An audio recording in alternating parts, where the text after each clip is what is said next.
Segunda parte. Cita previa. Ahora que ya no eres el presidente del banco, ¿quién lo dirigirá? La coyuntura. ¿Y quién es la coyuntura? Una puta que lo dirige todo, en todas partes. De la película El Capital, de Costa Gabras. Capítulo 1 de la segunda parte. Taxi a la nada. Con la esperanza de poder verlo esa misma mañana, unos minutos antes de las 12, portátil en bandolera, me dispuse a cruzar el vestíbulo del hotel para llegar puntualmente a mi cita con Helen. Esta vez utilizaría una pequeña puerta lateral de esas que se abren picaporte en mano, con lo que evitaría la endiablada trampa giratoria.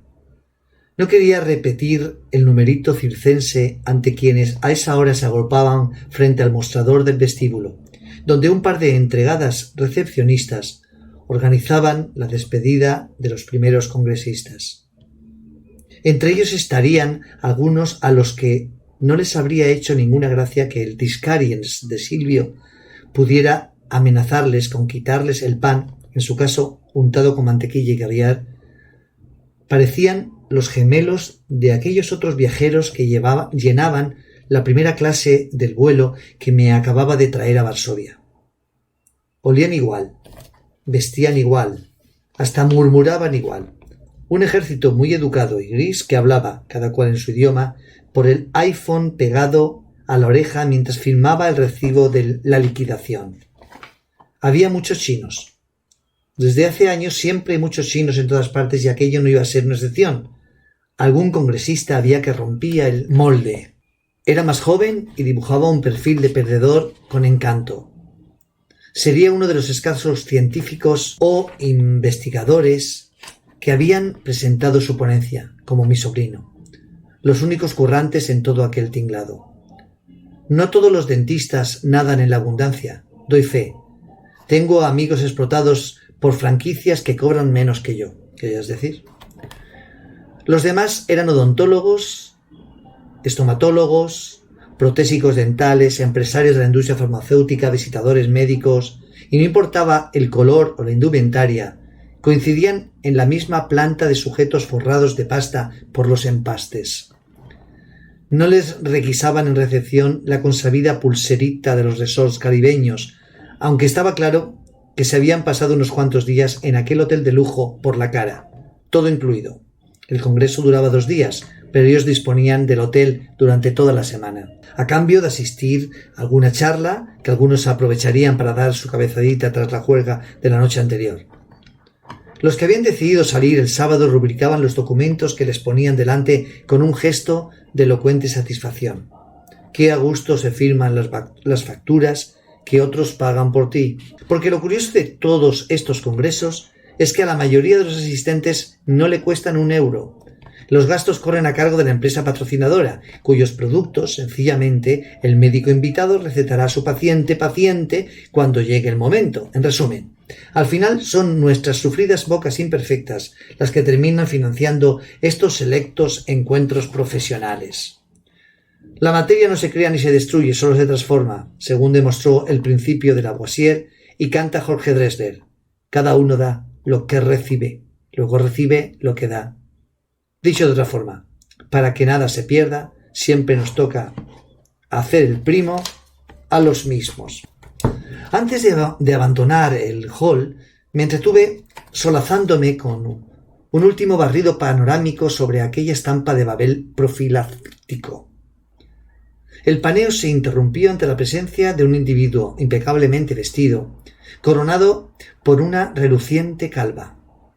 Parecía plagiar mi entretenimiento visual, solo que con una manifiesta sonrisa que podía ir dirigida a mí, como si me estuviera imitando en mis propias narices. Sus gafas de pasta negra y cristales oscuros me impedían cerciorarme de si realmente se estaban quedando conmigo o era pura coincidencia. Refresqué una de las sabrosas enseñanzas de mi sobrino, qué paradójico tener un preceptor 20 años más joven que tú. Aquella en la que me explicaba por qué los monos no tenían esclerótica, es decir, por qué carecían del blanco de los ojos que sí tenemos los humanos. ¿No la tienen, otra sempiterna ley de la selva, para poder vigilar de reojo a una posible víctima o depredador sin que éstos se percaten. La pupila les ocupa todo el globo ocular. Al poseer tal homogeneidad oscura en el arco del ojo, son capaces de mirar al frente y permanecer al loro de lo que sucede tanto en el extremo izquierdo como en el derecho del plano visual que les interesa, sin que su rival sospeche hacia dónde está mirando en cada instante. Nosotros tenemos que girar la cabeza para observar adecuadamente, si no queremos conformarnos con percibir un mero borrón desvaído en los vértices. La esclerótica delata nuestras intenciones respecto a dónde clavamos nuestra mirada, algo que evitan los monos al carecer de ella. Por lo tanto, esa era mi moraleja. Las gafas de sol se inventaron en realidad para eliminar la esclerótica de la gente y devolverle la facultad simiesca de que el vecino no sepa hacia dónde uno mira de verdad. Las gafas de sol son las nuevas armas del espionaje del chimpancé urbanita.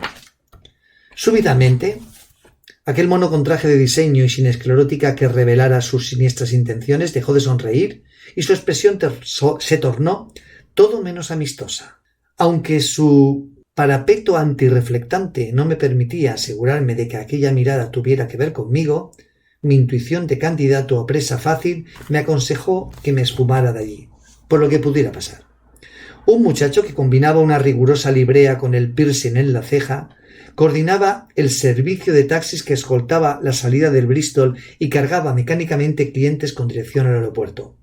Algún que otro abrazo de despedida frenaba el carrusel. Con todo, las muestras de afecto resultaban más asépticas que un flemón anestesiado. Cuando llegó mi turno, debí indicarle al gorrilla que yo no era uno de los congresistas. Por el día todos los guiris son calcos. Y que tenía concertado ya un taxi. La calle peatonal, que a la derecha conectaba con la ciudad vieja, el Stare Miasto, solo permitía el acceso a vehículos autorizados. El castillo real, unos metros más allá, se erigía como el principal reclamo de un bullicio turístico que empezaba a tomar forma del rebaño bajo el sol. También en esa ciudad era julio, y aunque costara imaginárselo, el verano se atrevía a calentar las mismas calles que meses más tarde congelaría la nieve. Sonaban en la catedral de San Juan las campanadas del mediodía cuando Helen, al otro lado de la calle, llamó discretamente mi atención desde el asiento trasero de un Mercedes. Todo se cumplía según el guión. Pensé, al sentarme junto a ella, retomar su esencia de madreselva e intercambiar una sonrisa cómplice que significaba a la limón, gracias y qué buen día hace después de una noche tan buena. Todavía retumbaban en mis neuronas el eco final de su mensaje. Quizás algo más. Cuando el taxista accionó el motor, ella giró la cabeza levemente hacia atrás. Después no pudo disimular un espontáneo suspiro de alivio que no me pasó desapercibido. La belleza, cuando se tiñe de preocupación, pierde parte de su atractivo. Y ni el vaporoso vestido que insinuaba una piel tan cálida, que casi me había acunado, ni el botón que se negaba a cerrarle el escote podían disimular que quizás algo, en contra de mi primera impresión, se salía del programa previsto. A los pocos minutos esquivábamos el casco antiguo para tomar la carretera de circunvalación en dirección a Gdansk. A la derecha dejábamos el nuevo Estadio Nacional, un espectacular campo de fútbol cuyo novedoso diseño rompía la placidez horizontal de la ribera bañada por el Vístula.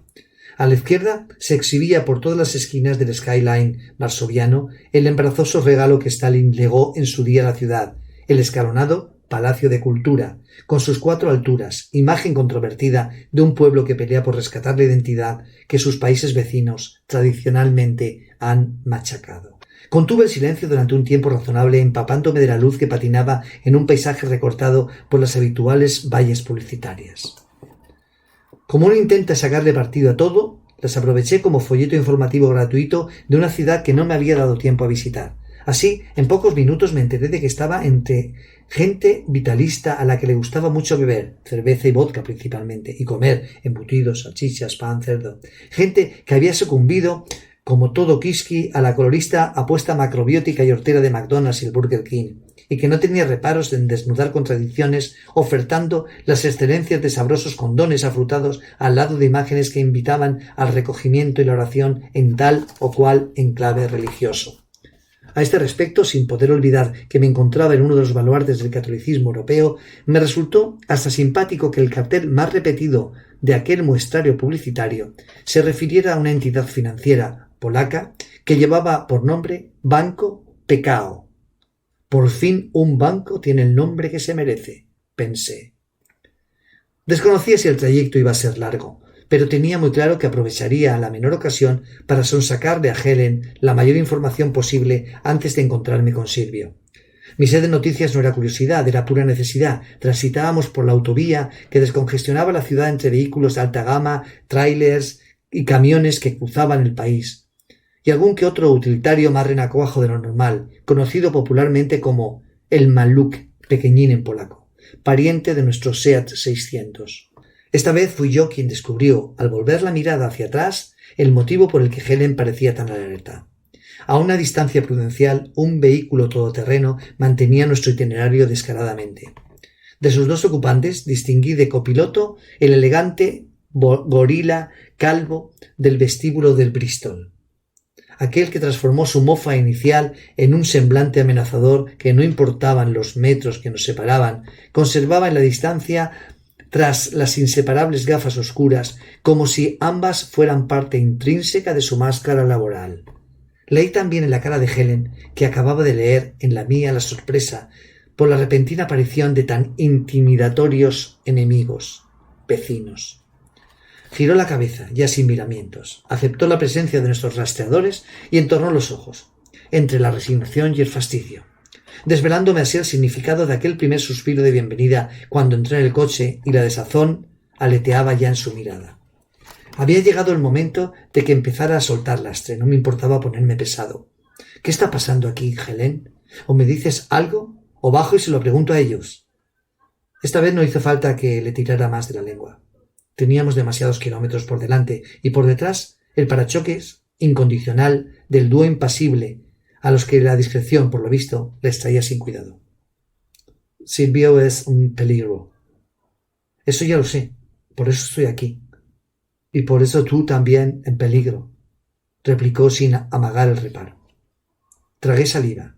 Mi madera de héroe se carcomía ante la rotundidad de su confirmación. ¿Y tú?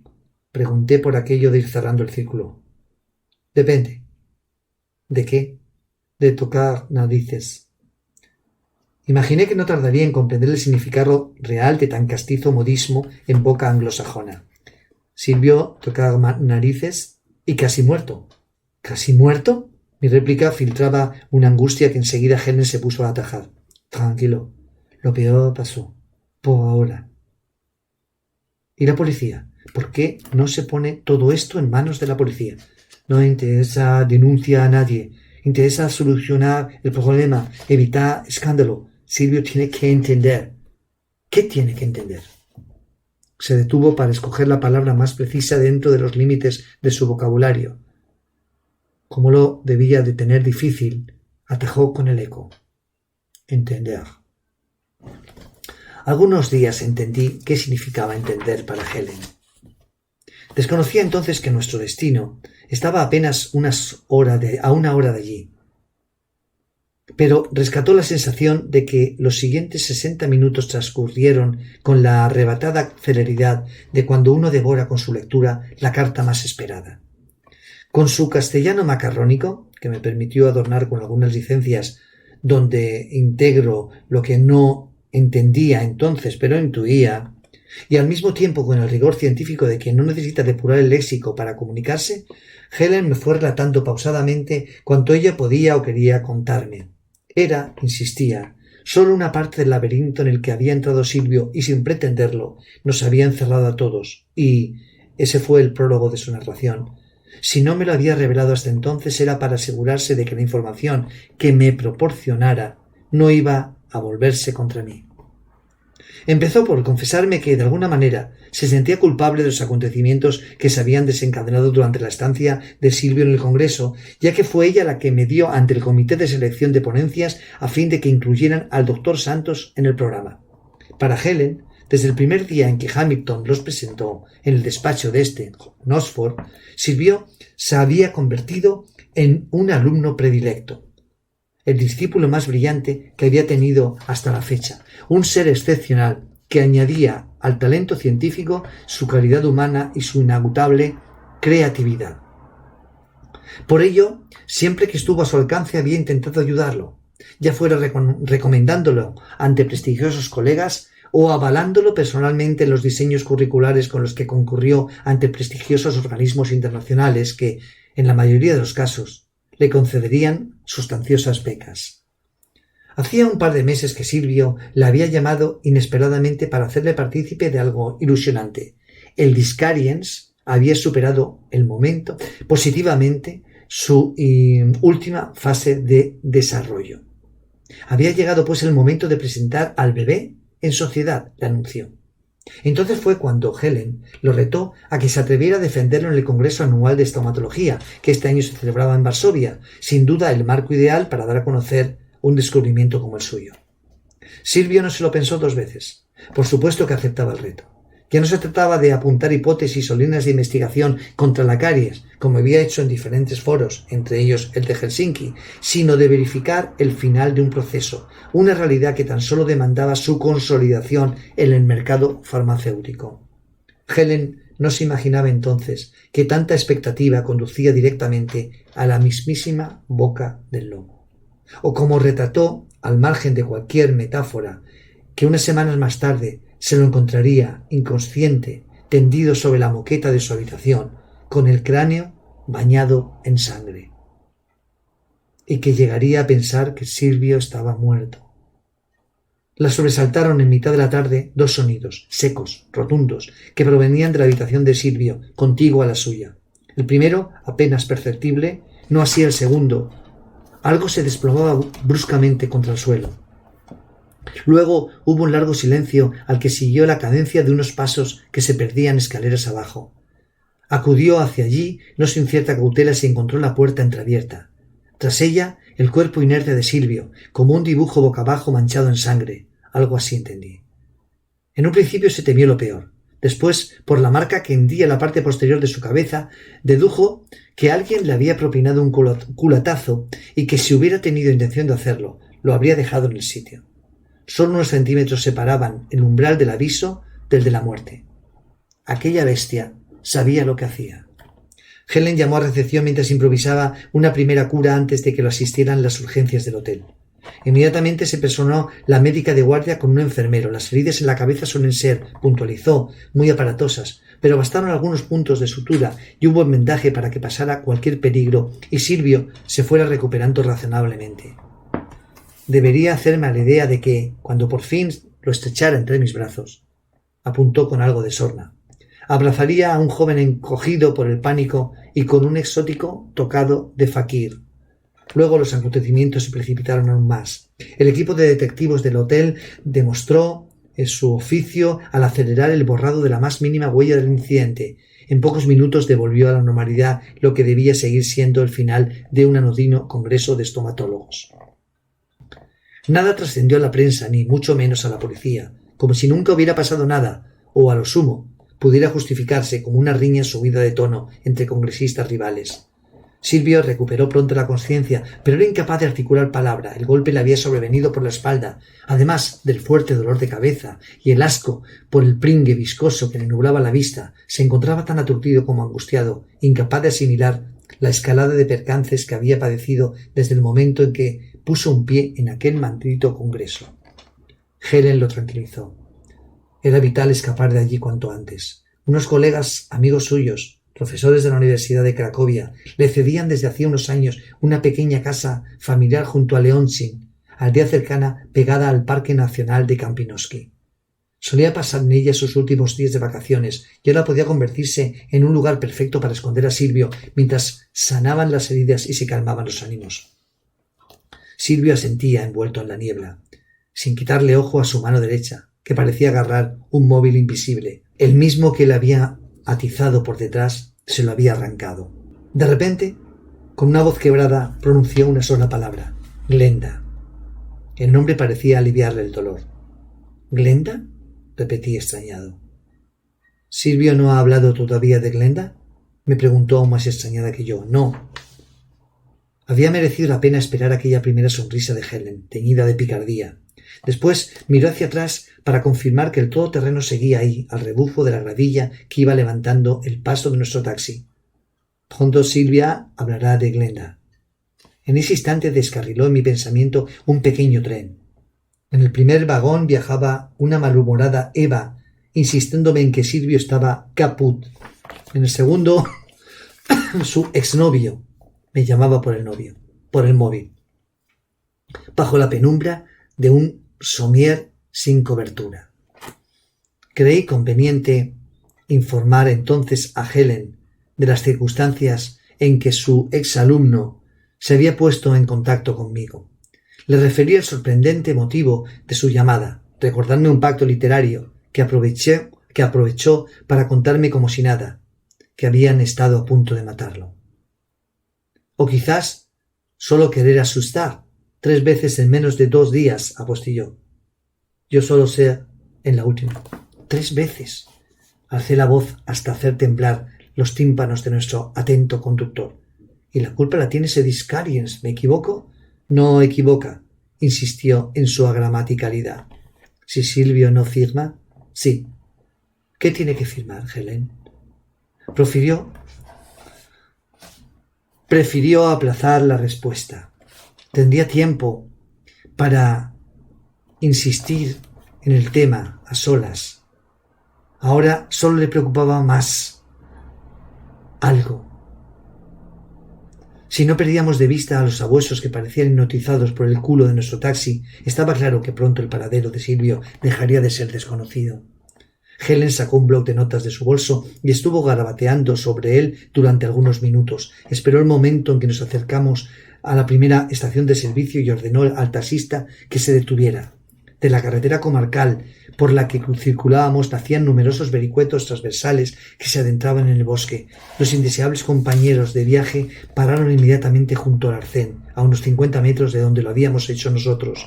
Mientras nuestro chofer repostaba, Helen y yo, el maletín con mi ordenador siempre conmigo, entramos en un local que se vendía como un poco de todo: colmado, cafetería y motel, anexo a la gasolinera. Pidió unas cervezas y algo para picar. Nos sentamos a una mesa desde la que podíamos vigilar a nuestros vigilantes, y una vez se incorporó el taxista, decidió que esperaríamos tranquilamente. Después de la cerveza vino otra cerveza, acompañada con algo similar a unos filetes rusos que Yare, el taxista, a que la confianza ya le había puesto nombre, llamó mielone, aderezados con una sabrosa salsa de rábano que me recordaba al wasabi, pero más suave. A Silvio le hubiera gustado tanto como a mí. Rematamos con unas copitas de vodka helado. Jarek se excusó, no podía beber alcohol durante el servicio, y mientras lo decía completamente en serio, se zampó de un trago el chupito. Humor polaco, pensé entonces. Día más tarde cambié de opinión. El vodka en este país, más que colocar, descoloca, en todos los sentidos. Pasaron unas cuantas horas. Empezó a atardecer y los escoltas se mantenían impasibles. Como los veíamos tan aburridos en su atalaya, hambrientos y ridículamente camuflados, vaya papelón les había tocado, nos atrevimos a brindar por ellos para abrir la 4ª ronda de vodkas. «Salud, compañeros», voceamos copa en alto, dirigiéndoles irrespetuosamente el saludo. Antes de que agarráramos una buena curda, Helen decidió poner en marcha su plan. Arrancó la página donde había dibujado para mí un croquis en el que especificaba la ruta que debía seguir hasta llegar a la casa donde me esperaba Silvio, relativamente cerca de allí. Aunque reconozco que siempre he sido bastante inútil para leer un mapa, aquel estaba pensado para que lo entendiera incluso alguien con menos luces que la bici de un gitano. Yo, incluso. La estrategia pasaba porque me dirigiera a los aseos, escaleras arriba, y me escamoteara por la puerta trasera del local, fuera del arco visual de nuestros vigilantes. De allí partía un sendero que enlazaba con la ruta indicada. No tenía pérdida. Hasta ahí todo parecía meridianamente claro. Lo complicado sería cómo conseguir que Helen se zafase de aquellos tipos. Sin embargo, eso no le preocupaba. No creía que la siguiesen hasta Oxford, ironizó. Su intención, desde un principio, había sido solo llevarme hasta el paradero de Silvio y cumplir así la misión que éste le había encomendado, sin quedarse con nosotros. Había reservado pasaje para esa misma noche en un vuelo low cost que salía del recientemente creado aeropuerto de Modlin, alternativo al Chopin, situado a pocos kilómetros de Leonsin. Desde su entrada en la Unión Europea, Polonia vivía una frenética etapa de inauguraciones. Debía regresar a Oxford con el fin de solucionar cuestiones urgentes relacionadas con su trabajo de investigación en la universidad e indirectamente con los problemas que acuciaban a Silvio. Su ausencia duraría solo unos días. Después ya se las arreglaría para reunirse con nosotros. Antes pasaría por el Bristol, lo tenía todo calculado, para recoger mi maleta y traérmela personalmente. Si todo salía como ella esperaba, pronosticó mientras cruzaba los dedos y las piernas, como mandan los cánones de la superstición bretona, precisó, no solo el Discaries dejaría de ser un quebradero de cabeza, no utilizó esa misma expresión, pero la consideró dolorosamente acertada. Había algo más que ella prefería eludir, una incógnita que los hechos despejarían en un par de días. Nos despedimos con solo una mirada. Hasta el conductor se percató de que era mucho más que eso. Estábamos que nos besábamos encima. Sin embargo, nadie besa a nadie antes de dirigirse al baño, y menos cuando tienes a un par de mastodontes pendientes del menor de tus movimientos. Con el deseo a flor de piel, encaré la escalera que subía hasta el baño. Presentía que me alejaba a saber hasta cuándo de aquella mujer que tanto me atraía. Al mismo tiempo me acercaba a la última puerta que me separaba de Silvio, y por cierto, antes de cruzarla, aproveché para orinar. Nunca en mi vida ir al váter había significado tantas cosas a la vez.